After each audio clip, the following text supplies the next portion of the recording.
picture this. It's a warm day in May, ancient Palestine. You're walking through wheat fields, almost ready for harvest.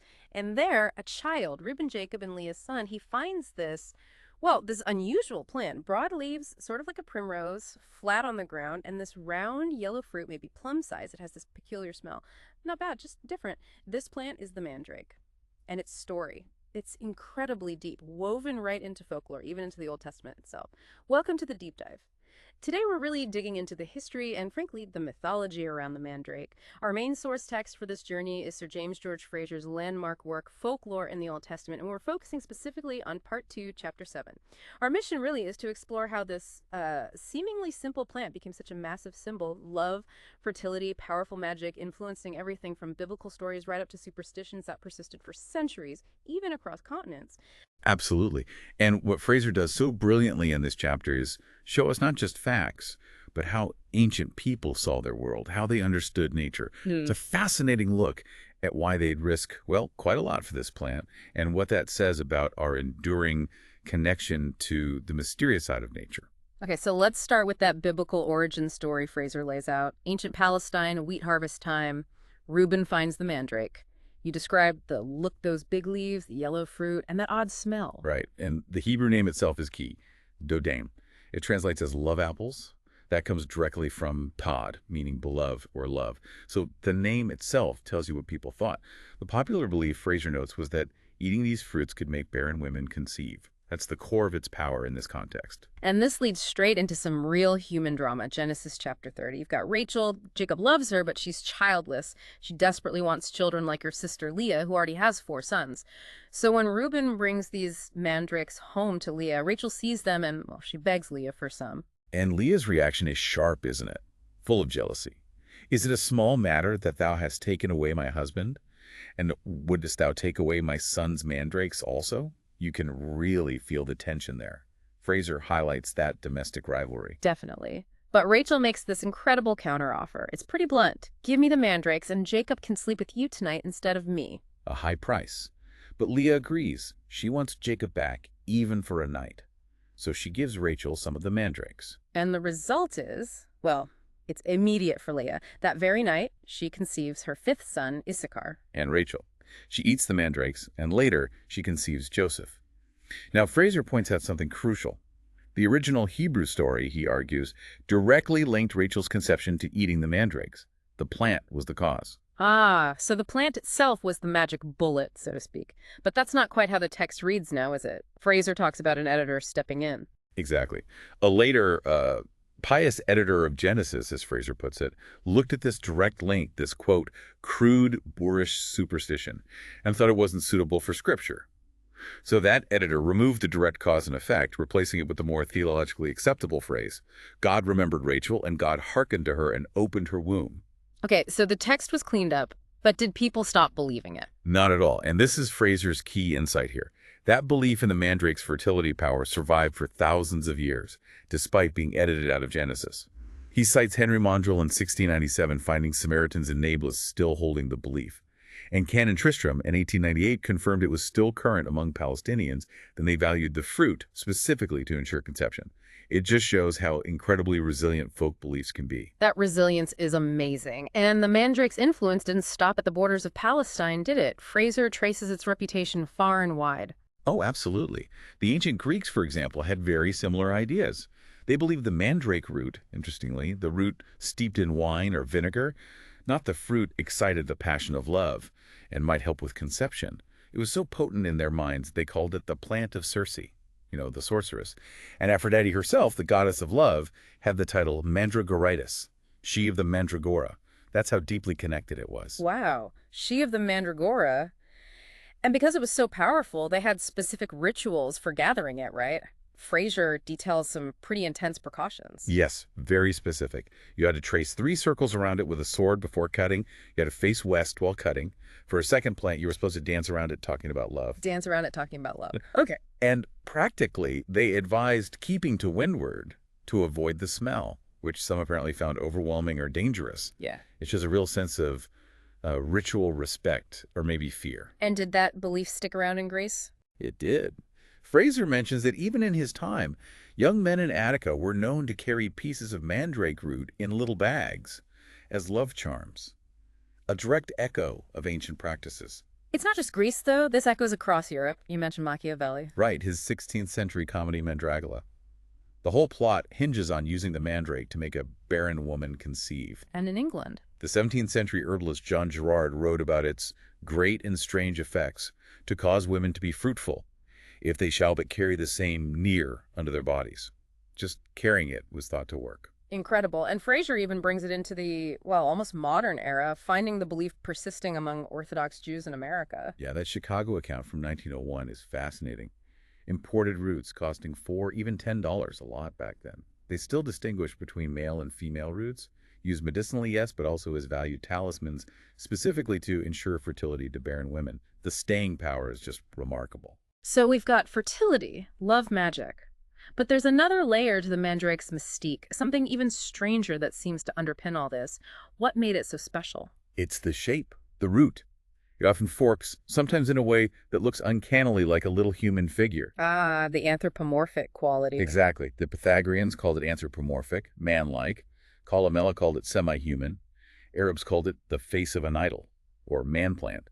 That visual resemblance seems to be the seed for a whole lot of folklore. And some pretty weird beliefs stemmed from that, didn't they? Like it being made from the same earth as Adam? Yes, an old writer claimed that. Yeah. And its human likeness was seen as a trick of the devil, needing purification and running water after digging it up. There's a real sense of unease about something in nature looking too much like us. You can see that reflected in old illustrations, too. Definitely. Frazer mentions Dioscorides' treatise in Vienna drawings showing the plant as a human, leaves sprouting from the head. One even shows a dog pulling it up and dying, which we'll come back to. Early herbals often did the same, showing distinct male and female human figures. Dioscorides himself distinguished male, white, and female black, mandrakes, which led to the English terms mandrakes and womandrakes. That human shape was central. Now, if something is believed to be that magical, especially for fertility, you can bet someone's going to try and fake it, right? Particularly where the real thing didn't grow. Absolutely. Frazer details a thriving trade in counterfeit mandrakes, often carved from other roots like bryony. And he even found out how they did it. He did. He mentions Andrea Mattioli, a 16th century doctor, who learned the trick from a quack he treated. This guy would carve roots, stick tiny grains like barley or millet where hair should be, bury them till they sprouted, then trim the sprouts into little beards and hair. That's quite elaborate. It is. And these fakes, these false mandrakes, were sold for huge sums, 5, 20, even 30 gold pieces, mainly to desperate childless women. It's quite cynical, really. Even famous figures knew about these. Bacon mentioned magical effigies, and Parkinson, Charles VI's herbalist, called them out as frauds. Right, Parkinson called them utterly deceitful work of cunning knaves. Frazer even mentions 2 such fakes preserved in Vienna that supposedly screamed like babies if they weren't bathed regularly.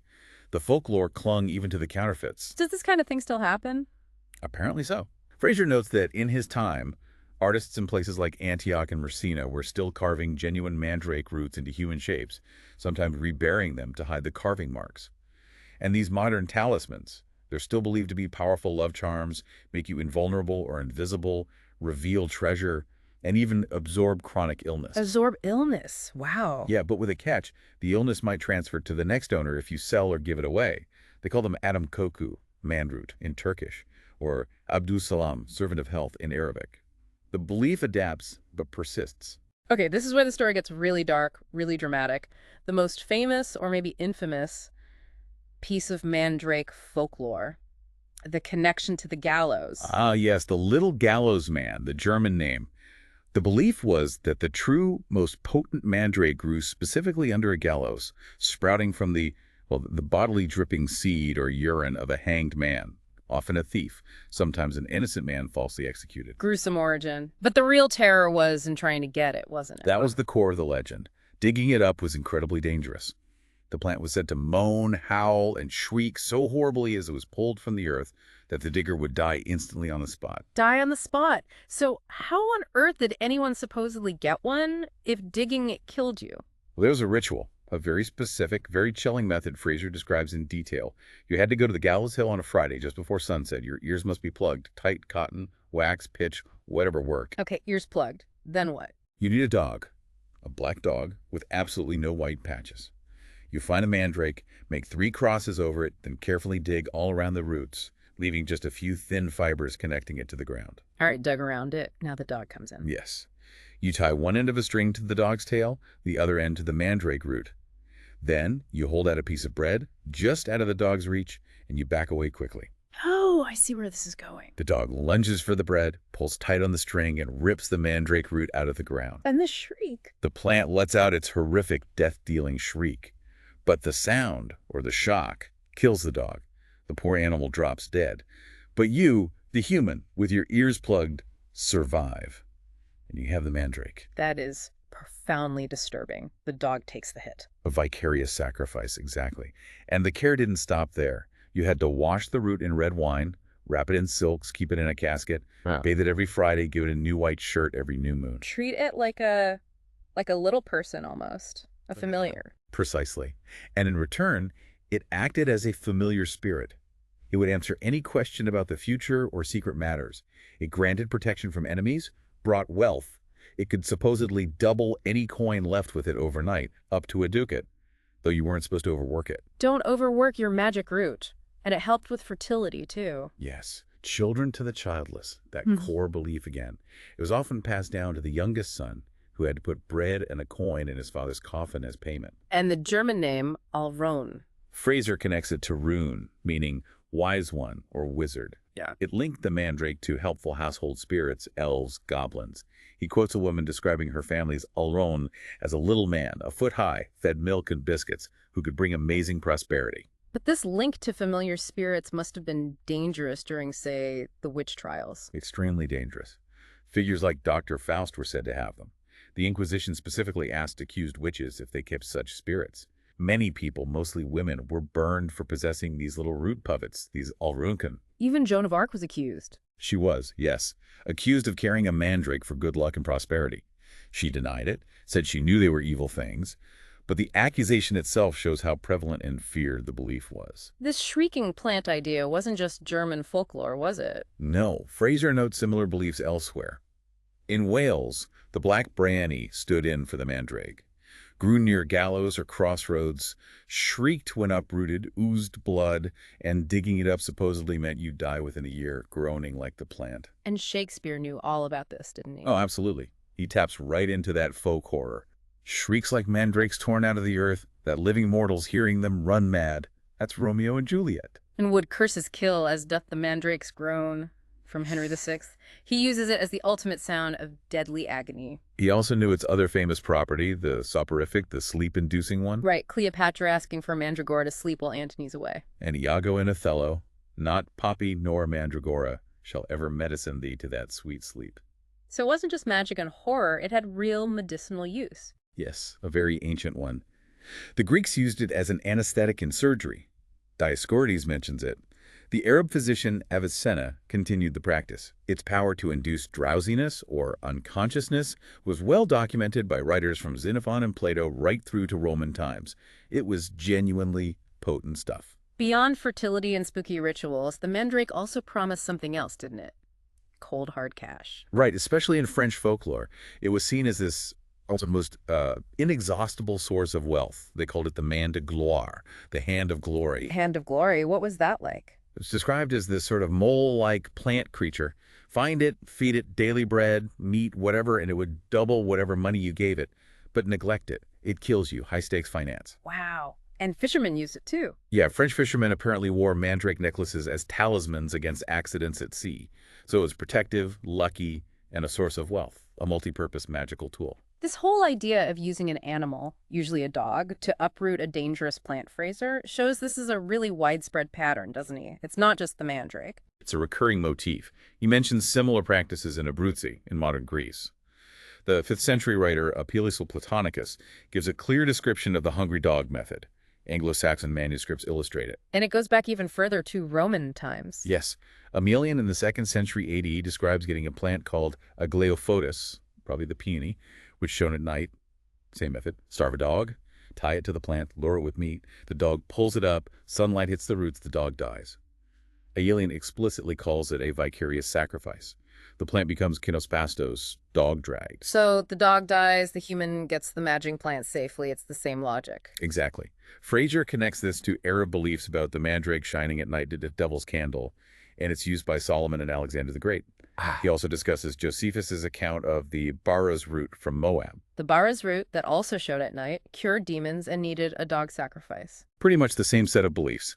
Josephus doesn't call it a mandrake, so Frazer's cautious, but the pattern is identical.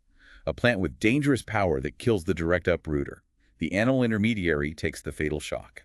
And it didn't always have to be a dog. No, Frazer suggests an ass, a kid, even a cock could serve the purpose in different variations of the legend.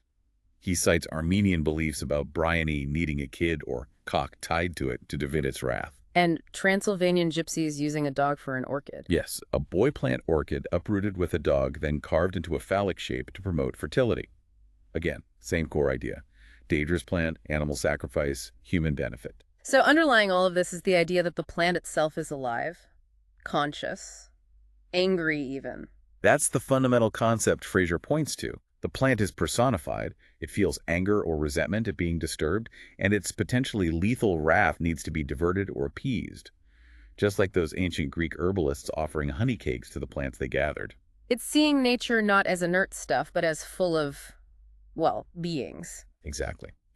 Frazer calls it that primitive tendency to personify nature, seeing it as an assemblage of living, sensitive, and passionate beings.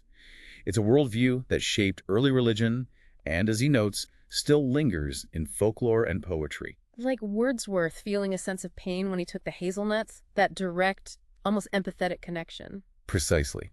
It's a fundamentally different way of relating to the world than our modern, more mechanistic view. Okay, let's circle back to Genesis then. With all this context about shrieking roots and dog sacrifices, was the original writer of the Jacob story aware of these, more lurid aspects? Frazer thinks the Genesis writer only accepted the fertility aspect. He believes they genuinely linked Joseph's birth to Rachel eating the mandrakes. It was the later editor who found that specific belief, the direct magical action of the plant, to be a crude relic of rustic superstition, and cut it out. Leaving the story a bit pointless, as Frazer said, without knowing the original belief. Right, and interestingly, Frazer mentions a later Jewish version where Reuben's ass accidentally uproots the mandrake and dies. Ah, so the vicarious sacrifice motif was known in that tradition too, just maybe not in the earliest Genesis layer. Exactly. It suggests the wider, darker folklore was circulating. Frazer sees the editor's removal of the direct fertility link as part of a broader process, like the purification of Homeric myths, where a fine literary instinct and maybe a fine moral instinct refined early traditions, removing the grotesque elements to leave the pure gold. So refining the story for theological or aesthetic reasons, but the core function of the animal in the wider folklore remains clear. Absolutely. Dog, ass, kid, whatever the animal, its role is the same. It absorbs the danger, takes the brunt of that first fatal contact with the plant's power, leaving it safe for human use. It's a fascinating, if brutal, solution to harnessing perceived natural power. So we've traced the mandrake from a simple field plant found by a child through biblical drama, Greek mythology, medieval magic, horrifying rituals, right into persistent folk beliefs across continents. Its journey, meticulously documented by Frazer in this chapter of folklore in the Old Testament, really is a powerful story about how humans have interacted with, personified, and tried to control the natural world. It truly is. And as we wrap up this deep dive, maybe here's something to think about. How much of our own modern thinking, even our supposedly rational scientific view of the world, might still hold faint echoes of these ancient ways of seeing things? That's a great question.